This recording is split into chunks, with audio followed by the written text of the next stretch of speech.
जरा सोचिए, क्या कोई बाप अपनी ही बेटी को सिर्फ इसलिए छोड़ सकता है क्योंकि उसे लगता है कि वो किसी काम की नहीं?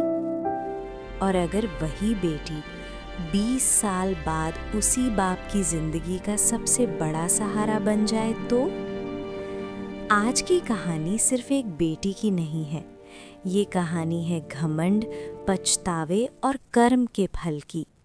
आइए कहानी शुरू करते हैं। रमेश शहर का एक जाना माना व्यापारी था। पैसा, रुतबा और इज्जत, उसके पास सब कुछ था। लोग कहते थे रमेश बहुत खुशकिस्मत है, लेकिन उसके घर में खुशी नहीं, सिर्फ सन्नाटा था। पत्नी की मृत्यु के बाद उसके जीवन में बची थी एक छोटी सी बेटी पूजा।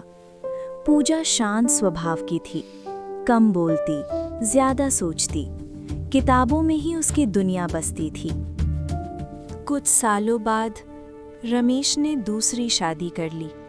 नई पत्नी को पूजा बिल्कुल पसंद नहीं थी। हर दिन ताने सुनने पड़ते। इस लड़की को पालकर क्या मिलेगा? ये तो गरीब सोच वाली है। रमेश पहले चुप रहा, लेकिन जहर धीरे धीरे उसके दिमाग में उतरने लगा। अगली सुबह रमेश पूजा को गाड़ी में बैठाकर ले गया। पूजा खुश थी। उसे लगा पापा कहीं घुमाने ले जा रहे हैं। गाड़ी एक अनाथालय के सामने रुकी। पूजा ने मासूमियत से पूछा, पापा, हम यहाँ क्यों आए हैं? रमेश की आवाज़ कांप रही थी, लेकिन दिल पत्थर बन चुका था।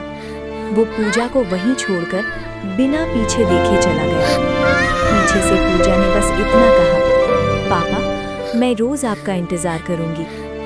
रमेश ने एक बार भी पलटकर नहीं देखा। समय बदला, लेकिन सबके लिए एक सा नहीं। रमेश का व्यापार डूब गया। दूसरी पत्नी सारी संपत्ति लेकर चली गई।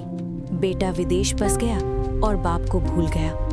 आज रमेश अकेला, बीमार और लाचार था। एक छोटे से कमरे में जिंदगी गिन गिन कर काट रहा था।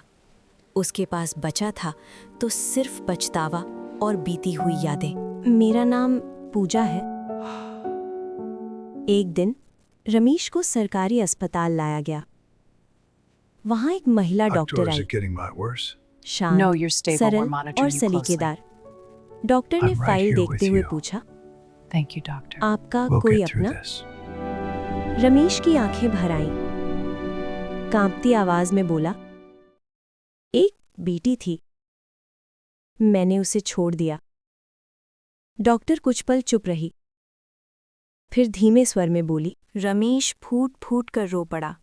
मुझे माफ कर दो बेटी। पूजा ने शांत स्वर में कहा, माफी मिल सकती है पापा, लेकिन समय और बचपन कभी वापस नहीं आते। पूजा ने अपने पिता का इलाज करवाया, लेकिन दिल के घाव कभी पूरी तरह नहीं भर